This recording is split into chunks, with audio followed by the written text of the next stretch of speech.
तो दोस्तों कैसे हो आप लोग। उम्मीद करता हूँ आप लोग अच्छे होंगे और अपनों का भी ख्याल रख रहे होंगे। एक कहानी को लेकर फिर से आ गया हूँ आप लोगों को सुनाने के लिए। कहानी ज़्यादा पुराना नहीं है, बस इसी साल नवंबर महीने की कहानी है, यानी पिछले महीने की कहानी। और वो भी ये कहानी का शुरुआत जो है 16-17 तारीख को हो गई थी, लेकिन 26 नवंबर को एक बॉडी लोगों को दिखाई देती है। अब वो एक नौजवान लड़का था, मतलब 29-30 साल का। जब उसका बाद में पहचान हुआ, शनाख्त हुई, तो पता चला वो लड़का जो है 30 साल का होता है। अब एक नौजवान लड़का है और सड़क किनारे पे पड़ा था। शुरुआत में तो लगा जो रोड एक्सीडेंट का मामला है, लेकिन बॉडी सड़ गल चुकी थी। 16-17 तारीख को ये घटना को अंजाम दिया गया था, और लेकिन 26 तारीख को उस बॉडी मिलती है। तब तक जो है बॉडी का कंडीशन बहुत ज़्यादा ख़राब हो चुकी थी। पुलिस को खबर दी जाती है, पुलिस आती है, बॉडी को कब्जे में लेती है, मुआयना करती है आसपास जो कुछ डॉक्यूमेंट्स वगैरह मिलते हैं कि नहीं। अब रोड एक्सीडेंट है तो कोई सबूत तो मिटेगी नहीं, क्योंकि उड़ाने वाला गाड़ी जो होता है, जो भी एक्सीडेंट करता है वो वहाँ से फरार हो जाता है, लेकिन मरने वाले का जो भी उसके पास रहता है वहीं पड़ा रहता है। अब 10 दिन बाद पुलिस जब वहाँ पर मुआयना किया, देखा आसपास, तो उस लड़के का पहचान पत्र मिलती है। जब उसका पहचान पत्र मिलती है, उसके घर का एड्रेस मिल जाती है, फौरन घर वाले को खबर दी जाती है। तो घर वाले जो है उसका पिता आते हैं। आने के बाद पहचान कर लेते हैं, मेरे बेटे। रोता है बहुत, और भी घर का सदस्य थे, सारे लोग आते हैं। पुलिस उसी टाइम घर वाले के ऊपर शक हो गया था, क्योंकि यहाँ बॉडी पोस्टमार्टम के पास चली गई, लेकिन बॉडी का कंडीशन देख के लग रहा था बॉडी बहुत बुरी कंडीशन में थी और बहुत पुराना लाश थी। तो घर वाले ने उसे ढूंढने की कोशिश क्यों नहीं किया, पुलिस के पास क्यों नहीं पहुंचे? ये सब सवाल जवाब तो पुलिस के मन में आया, लेकिन पुलिस ने किया नहीं, क्योंकि घर वाले का बहुत रो रो के बुरा हाल थी। इस वजह से पुलिस ने सोचा चलो ठीक है, अभी जो भी है पहले पोस्टमार्टम रिपोर्ट आने देते हैं। जब पोस्टमार्टम रिपोर्ट आती है तो पता चलता है इस लड़के को तो मारा गया। जो पुलिस को डाउट हुआ था वही होता है। शुरुआत में एंगल में लगा जो एक्सीडेंट है, किसी की नज़र नहीं पड़ी। जब परिवार वाले सामने आते हैं तब पुलिस का डाउट हो जाती है परिवार वाले के ऊपर ही, जो इतना दिन हो गया और उस लड़का के बारे में लोग पता नहीं किया, मिसिंग कंप्लेन भी नहीं, मतलब पुलिस स्टेशन में आया ही नहीं, मिसिंग कंप्लेन तो दूर की बात। तो पुलिस का शक गहराया था। उसके बाद पोस्टमार्टम से पता चलती है जो इस लड़का को मारा गया, बल्कि वो एक्सीडेंट नहीं है, ये तो दिखाने की कोशिश किया गया। इसके शरीर पे कई जगहों पे चोट मिली है और सिर पर भारी वस्तु का चोट का निशान थी। ऐसा लगा कि उसे लोहे का रॉड से मारा गया। ये सारी पुलिस वाले के सामने पोस्टमार्टम रिपोर्ट से पता चली, और ये भी बता दिया जो करीब 10 से 12 दिन पहले इसको मारा गया। ये सारी रिपोर्ट जब आती है, पुलिस आप इस मामले में जुट जाते हैं। बड़े बड़े आला अधिकारी ऑर्डर करते हैं जो इस केस को देखो, पहले सबसे पहले सब सारे काम छोड़कर इस केस को सुलझाओ। एक नौजवान लड़का के साथ कोई इतना दरिंदगी कैसे कर सकता है, क्या मैटर रहा होगा और कौन है कातिल, उसके सामने लेके आओ। तो पुलिस ने सबसे पहले परिवार से ही पूछताछ किया। परिवार वाले को सबसे ज्यादा डाउट पिता के ऊपर जाता है। जिसका बॉडी मिला था, जो मरने वाला था, वो नौजवान लड़के का नाम होता है अनिकेत शर्मा। अनिकेत शर्मा 30 साल का होता है। अनिकेत शर्मा का जो पिता है बाबूराम शर्मा, बाबूराम शर्मा के ऊपर पुलिस का डाउट इस वजह से गई थी, जब बाबूराम शर्मा पुलिस के पास गए। पुलिस ऐसा पोस्टमार्टम के बाद अब घर वाले से पूछ रहे थे जो तहरीर दो और कौन कर सकता है, FIR दर्ज कराओ। जो साहब आप तो मेरा बेटा वापस नहीं आएंगे, तो मैं ये सब क्यों करूं, क्यों किसी का नाम लूं, मुझे तो पता भी नहीं मेरा बेटे का दुश्मन कौन है। लेकिन पुलिस का डाउट उसी के ऊपर था, बाबूराम के ऊपर ही। उनका जो जिस हिसाब से पुलिस वाले के सामने बता रहे थे, पुलिस का शक गहराते गए, लेकिन पुलिस दबाव करते रहे, पुलिस दबाव बनाते गए। और फिर भी बाबूराम जो है, बाबूराम शर्मा जो अनिकेत शर्मा का पिता होता है, वो FIR दर्ज नहीं कराते। सारे रिश्तेदार भी आ चुके थे। नौजवान लड़के का मौत हुआ, लेकिन बॉडी को हवाले कर दिया था, उसका अंतिम संस्कार भी कर चुके थे। लेकिन पोस्टमार्टम के आधार पर पुलिस इस केस का खुलासा करना चाहता था, और उस जो कातिल है उसको पकड़ना चाहता था, उसको सज़ा दिलाना जो था पुलिस वाले को, कानूनन सज़ा दिलाते, और सच्चाई जानना था आखिर ऐसी भी क्या वजह थी जो इस नौजवान लड़का को इस तरीके से मौत के घाट उतारा और फेंक दिया। घर वाले भी उस बारे में पता भी नहीं किया। लेकिन घर वाला तो एफआईआर दर्ज ही नहीं कराया।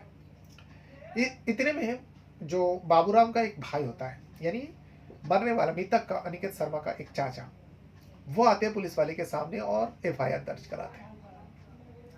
पुलिस वाले को कुछ कहते हैं जो साहब मुझे तो डाउट नहीं, बल्कि मुझे लगता है उसे नहीं करवाया।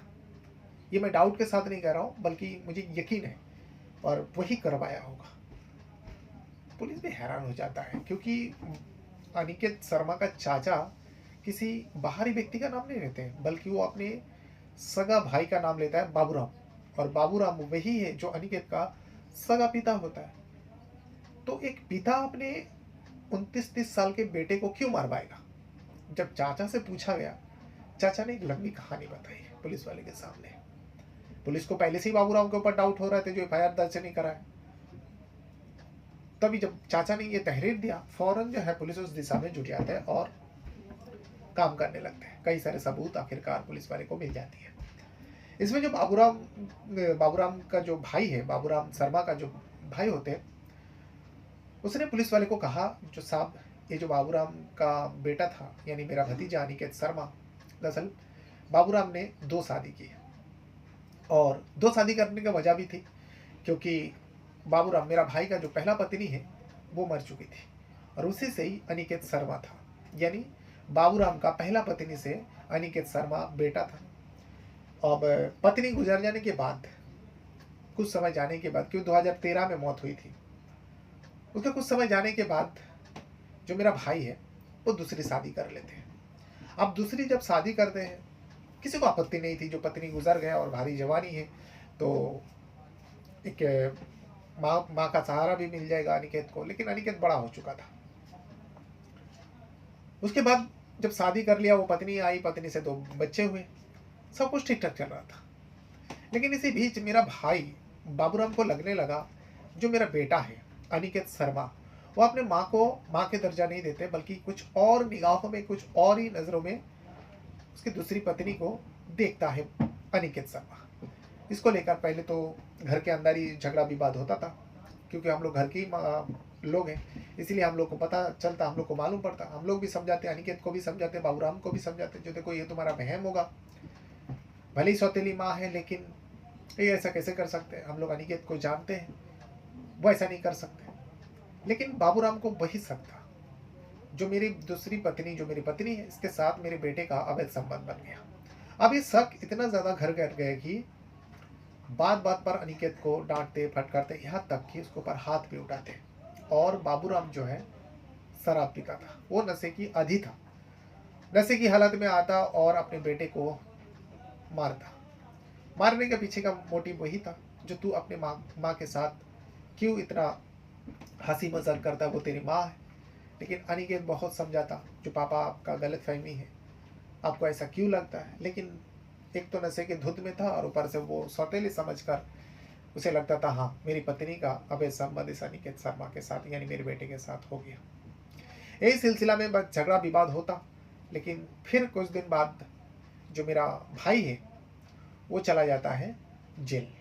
बाबूराम शर्मा जो है जेल चला जाता है।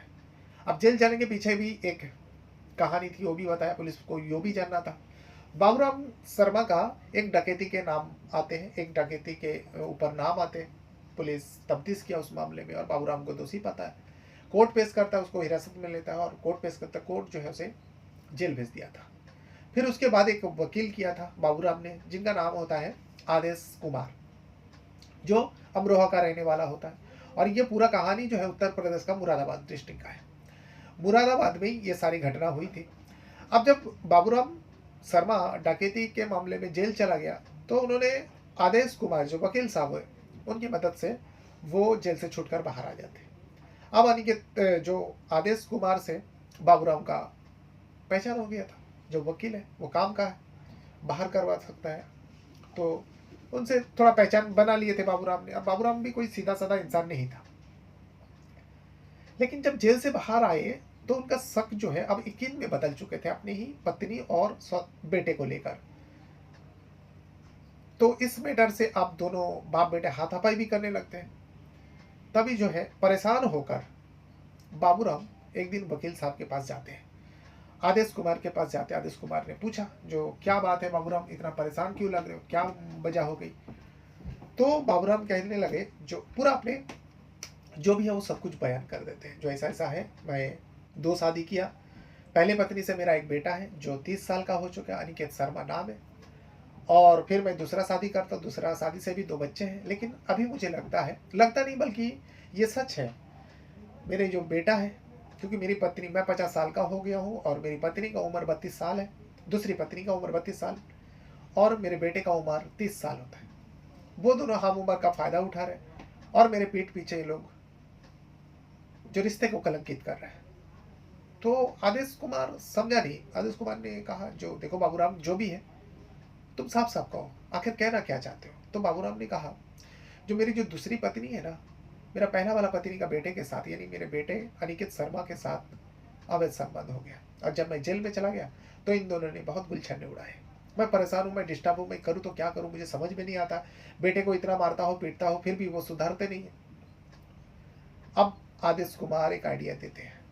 आदेश कुमार कहता है, ठीक है कोई बात नहीं, अगर तुम मेरे कहने पर चलोगे तो तुम्हें इसमें नफा भी होगा। बाबूराम कहते हैं, भाई क्या आइडिया है और क्या बताना चाहोगे आप बताओ, मैं आपके ऊपर भरोसा करता हूँ, आपके ऊपर यकीन करता हूँ, आपने मुझे जेल से छुड़ाया। तो इसमें आदेश कुमार कहते हैं, ये काम करो, तुम अपने बेटे का डॉक्यूमेंट्स मेरे पास लाओ और मैं उसका एक खाता खुलवाता हूँ, बैंक अकाउंट खुलवाता हूँ और एक छोटा सा बीमा कराता हूँ। ठहरा सरकारी कर्मचारी, सरकारी मुलाजिम, वकील पैसे से, तो उन्हें सब कुछ मालूम है दाव पेच क्या है नहीं है। आगे बाबूराम पूछता है उसके बाद, तो आदेश कुमार कहता है, जो इस बीमा, तुम अपने बेटे को मारना चाहते हो ना, देखो मरने के बाद तुम्हारा बेटा तुम्हारा काम ही आएगा। तुम्हारा बेटे का जो मैं बीमा खुलवाऊंगा उसका नॉमिनी जो है तुम्हें बनाऊंगा, और तुम्हारा बेटे का एक सड़क हादसे में मौत हो जाएगी, उसके बाद वो सारे बीमा का पैसा जो है तुम ले लेना और तुम मुझे अपना फीस दे देना।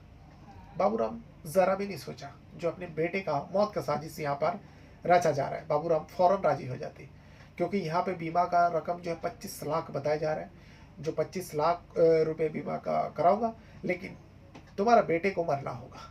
इसमें बाबूराम मान जाते हैं, जो ठीक है, आपको जो ठीक लगे वही करो, मैं अपने बेटे का डॉक्यूमेंट्स लाकर आपको देता हूँ। ये बात थी 2024 मार्च महीने की। 2024 मार्च महीने में बाबूराम पूरे डॉक्यूमेंट्स आदेश कुमार वकील साहब को दे देते हैं। देने के बाद वो एक HDFC बैंक में खाता खुलवाते हैं। आदेश कुमार जो है अनिकेत शर्मा का एक खाता खुलवाते हैं और एक बीमा कराते हैं। बीमा कितने का कराया था? 25 लाख। अब 25 लाख का बीमा करवा देते हैं। उसके बाद यहाँ बाबूराम जो है अपने बेटे के साथ रहने लगते हैं। जिस टाइम बीमा करा रहा था अनिकेत शर्मा जो है, उस पेपर पर बीमा के जो कागजात होती है उस पर सिग्नेचर नहीं करा था, लेकिन बाबूराम कहते हैं, जो अगर तू सिग्नेचर नहीं किया, तेरे भविष्य बनाने के लिए मैं सोच रहा हूँ, अगर तूने सिग्नेचर नहीं किया तो इस घर से निकाल जाना। अब अनिकेत शर्मा को क्या पता थी, वो सोच भी नहीं सकता है, जो उसका जो सगा पिता है उसका मौत की साजिश रच लिया और उसका मौत के पेपर में सिग्नेचर करवा रहे हैं। आखिरकार वो अनिकेत शर्मा उस पेपर पर सिग्नेचर कर देते। उसके बाद यहाँ पर बीमा उसका शुरू हो जाता है और उसका जो प्रीमियम है वो वकील साहब भरा करते थे, यानी आदेश कुमार भरा करते थे। यही दिन चलता गया। आज आती है नवंबर महीना 2025। अच्छा, इसी बीच बाबूराम और आदेश कुमार का बातचीत भी होती, सब कुछ होता, प्लान आगे समझाते। उसके बाद 2025 16 और 17 नवंबर का तारीख थी। उससे पहले 2-3 मरतबा आदेश कुमार ने बताया था, जो देखो अब वो टाइम आ गया, तुम्हारा बेटे को अब मारना पड़ेगा। तो बाबूराम को कोई फर्क नहीं पड़ता था, लेकिन मौका नहीं मिल रही थी। 16-17 तारीख को अचानक जो बाबूराम है वो अपने बेटे को कहता है, जो बेटा एक शादी में दावत मिली है और मुझे और तुम्हें जाना है, चलो बाइक निकालो, हम दोनों बाप बेटे वहाँ घूम के आते हैं शादी समारोह में। अब अनिकेत कहता है, ठीक है पापा चलिए। दोनों बाप बेटा 16 तारीख को, यानी 16 तारीख नवंबर की रात के वक्त, रात को जाना था। दोनों बेटे जा रहे थे। इसी बीच सड़क में 3 लोग मिल जाते हैं। अब उन तीनों लोगों को जो है अनिकेत नहीं जानते थे। तीनों लोग रुकते हैं अब बाबूराम से ऐसा बातें कर रहा था जैसे बाबूराम का बहुत पहचान का है। अनिकेत समझ नहीं पा रहा है। तो इतने में बाबूराम अपने बेटे को कहता है, अरे बेटा, मुझे एक जरूरी काम निकल आया, तुम एक काम करो, इन तीनों के साथ, क्योंकि वो लोग 4 व्हीलर में थे, इन तीनों के साथ तुम वहां पे पहुंचो, क्योंकि ये लोग वहीं पे जा रहे हैं, वहीं का रिश्तेदार है, तुम नहीं जानते इन लोगों को, इनका पापा से हम लोगों का बहुत पुराना रिश्ता रहा है, तो तुम अपने चाचा ही समझो, इन तीनों के साथ तुम चले जाओ, मैं थोड़ी देर में आ जाऊंगा। अनिकेत अपने पापा का बात सुनकर उन तीनों के सामने तीनों के साथ बैठ जाते हैं। बैठ जाने के बाद उन तीनों के पास शराब भी होता है, शराब गाड़ी में ही पी रहे थे। अनिकेत को भी शराब दिया जाता, शराब अनिकेत भी पीता था, अनिकेत भी पिया, अब फ्री में मिल रहा है, पी लिया। अब ये गाड़ी चलते गया। फिर थोड़ी देर और जाने के बाद ये लोग गाड़ी रोकते हैं। गाड़ी रोकने के बाद कहते हैं, भाई अगर तुमको शराब पीना है तो नीचे उतरो, थोड़ा बचा हुआ शराब, क्योंकि ये सारे बोतल वगैरह लेकर हम लोग शादी समारोह में तो जा नहीं सकते, उससे अच्छा जो भी बचे कुचे हैं पी लो और थोड़ा एक्सचेंज वगैरह कर लो, खाली कर लो जो भी है। तो अनिकेत भी उन तीनों के साथ नीचे उतर आते, गाड़ी से बाहर आता है। उन तीनों का जो मेन बॉस था उसका नाम था सलाम उर्फ सुल्तान। वही कांटेक्ट लिया था, वही सुपारी लिया था उस अनिकेत को मारने के लिए बाबूराम से। अब उससे सौदा जो है 3.5 लाख रुपए में हुई थी। एक पिता अपने बेटे को रास्ते से हटाने के लिए, मौत के घाट उतारने के लिए 3.5 लाख रुपए का सुपारी दे देता है। उसके बाद वो जो असलम होता है, सुल्तान और सुल्तान के 2 साथी, उन तीनों ने मिलकर, क्योंकि शराब के नशे में था अनिकेत और उसे ज़्यादा पिलाया गया था क्योंकि सब प्लान का हिस्सा था, बाहर आते ही उन तीनों ने इसके ऊपर भारी वस्तु से, रॉड के, जैसे कि पोस्टमार्टम की रिपोर्ट से पता चली, लोहे के रॉड से अनिकेत शर्मा के ऊपर वार कर देते हैं। वो कुछ समझ पाता, तीनों टूट पड़ता है और उस अनिकेत को मौत के घाट उतार देते हैं। उतार देने के बाद जैसे कि प्लान समझाया था बाबूराम ने, बाबूराम को जो है आदेश कुमार ने समझाया था, बाबूराम फिर उस तीनों सुपारी किलर को बताते, मतलब यानी असलाम को बताते, सुल्तान को। उन तीनों ने मिलकर अनिकेत शर्मा की बॉडी को एक सड़क किनारे में फेंक देते। फेंकने के बाद वहां से वो तीनों बड़े इत्मीनान के साथ अपने अपने जगह चले जाते और यहाँ बाबूराम अपने घर चले ही आए थे पहले से। उसके बाद उस असलाम ने फोन कर कर बता दिया जो काम हो चुका है, बेफिक्र रहे। और वहां से बाबूराम जो है अपने मित्र जो वकील साहब है आदेश कुमार को भी ये गुड न्यूज दे देता है, जो उसका काम तमाम हो गया, अनिकेत शर्मा अब इस दुनिया में नहीं रहा, उसको मैं मरवा चुका हूँ। यहाँ आदेश कुमार भी बहुत खुश हो जाता है, वकील साहब। अब ये लोग वही सोच रहे थे जो बॉडी कब पुलिस वाले के हाथ में लगेगी। तभी जो है यहाँ दिन बीतते गए। 16 और 17 तारीख की रात को ये घटना को अंजाम दिया गया। यहाँ धीरे धीरे दिन बीत रहा था, ये लोग का बेचैनी बढ़ते गया। वहाँ सुपारी किलर को तो बेचैनी नहीं बढ़ा, उनको अपने पैसा से मतलब मार डाला, बस खत्म कर डाला। आगे का प्लान जो है, सबसे ज्यादा प्लान तो आदेश कुमार का था, वो आखिर में जाकर बाबूराम को भी पता चलते हैं, क्योंकि आदेश कुमार जो प्लान रचा था किसी को भी नहीं पता थी, लेकिन पुलिस इन्वेस्टिगेशन में ये सारी सच्चाई सामने आती है। यहाँ इन दोनों को बीच में बेचैनी बढ़ते गया और बढ़ते बढ़ते आखिरकार जब 26 नवंबर आती है, 26 नवंबर को अनिकेत शर्मा का बॉडी राहगीरी को दिखाई देते हैं, पुलिस को फोन करती है, पुलिस आती है, कब्जे में लेती है और ये सारी सच्चाई सामने आती है। जब बाबूराम के ये सब पूरी घटना पुलिस वाले को बताया तो बाबूराम को पूछता है, अच्छा ठीक है, तुमने अपने बेटे को शक के बिना पर मरवाया और बीमा कराया, ये भी तुम्हारा लालच ही है, तो उस बीमा के पेपर दो, क्योंकि बीमा क्लेम करना चाहता था नबीनी जो थे बाबूराम। जब उस बीमा के पेपर को बाबूराम ने पुलिस वाले के सामने शो कराया तो पुलिस वाले का भी होश उड़ गया, क्योंकि वो 25 लाख का बीमा नहीं था बल्कि 2.10 करोड़ का बीमा थी, यानी 2 करोड़ 10 लाख रुपए का बीमा थी। और वो पूरा बीमा जो है अनिकेत शर्मा के नाम पर था। इस बीमा को देखने के बाद जब पुलिस वाले ने बाबूराम को सख्ती किया, जो अभी भी झूठ बोलता है, तेरे बेटे का 25 लाख का बीमा है बल्कि 2 करोड़ 10 लाख का बीमा है, तब जाकर बाबूराम का भी होश उड़ जाता है, क्योंकि बाबूराम को बस इतना ही पता था जो उसे 25 लाख का बीमा कराया है। तब बाबूराम उस आदेश कुमार का भी नाम बताते हैं, जो उन्होंने वकील साहब ने ये सब कुछ किया। जब तक पुलिस का टीम उस आदेश कुमार अमरोहा में जाकर आदेश कुमार वकील साहब को पकड़, तब तक जो है आदेश कुमार खबर पाकर भाग चुका था। लेकिन कब तक भागेंगे? जब ये कहानी पुलिस वाले ने रिपोर्टर के सामने बताया, फिर उजागर हुई, लोग सोचने पर मजबूर हो जाते हैं, जो घर के अंदर भी बच्चे सेफ नहीं है। दुनिया के सबसे भारी बोझ क्या होता है पता है? एक बाप के कंधे पे बेटे का जनाजा, बेटे का मौत अगर बाप रहते हुए हो जाए, तो इससे भारी बोझ शायद पिता के लिए कुछ नहीं हो सकता। लेकिन यहाँ पर तो अब तो वो ज़माना बदल चुका है, जो पिता ही अपने जवान बेटे को मरवा रहे हैं, वो भी क्या, बस थोड़ी सी लालच में। इसे लालच ही कहा जाएगा, क्योंकि जो अनिक बाबूराम ने कहा, जो मेरी पत्नी के साथ मेरे बेटे का संबंध थे, जब पुलिस ने उस महिला से पूछताछ की, महिला के बातों से, और लोगों को भी लगा नहीं ये सब बाबूराम का वहम है। अनिकेत तो बहुत अच्छा लड़का था, और जो उसका सौतेली माँ थी वो भी बहुत अच्छी है, और उनके साथ तो अनिकेत का ऐसा हम लोग मान ही नहीं सकते। पड़ोसी ने भी कहा, चाचा ने भी कहा, जो बाबूराम का भाई होता है वो, उन्होंने भी कहा, लेकिन ये सच सामने नहीं आया कि वाकई उन दोनों के बीच में कुछ था या नहीं था। लेकिन अनिकेत अब इस दुनिया में नहीं रहा, यही है सच्चाई। उसके बाद बाबूराम को भी हिरासत में लेता है। असलम उर्फ सुल्तान, उसके दो साथी, जो सुपारी किलर था, उन तीनों को भी हिरासत में लेते हैं। टोटल 5 लोगों का यहाँ FIR दर्ज होती है। और जो आदेश कुमार है, वकील साहब, वो तो पहले ही फरार हो चुका है। लेकिन कब तक वो चुप कर रहेगा, कब तक वो बचेगा पुलिस के गिरफ्त से? लेकिन वो एक ना एक दिन पकड़ा जाएगा, और वो अपने किए के सज़ा जेल में जाकर भुगतेगा। तो ये वो पूरा घटना है, पूरा कहानी है, जो उत्तर प्रदेश का मुरादाबाद में घटी है। बहरहाल अपने साथ साथ अपना परिवार का भी बहुत ज़्यादा ख्याल रखेगा।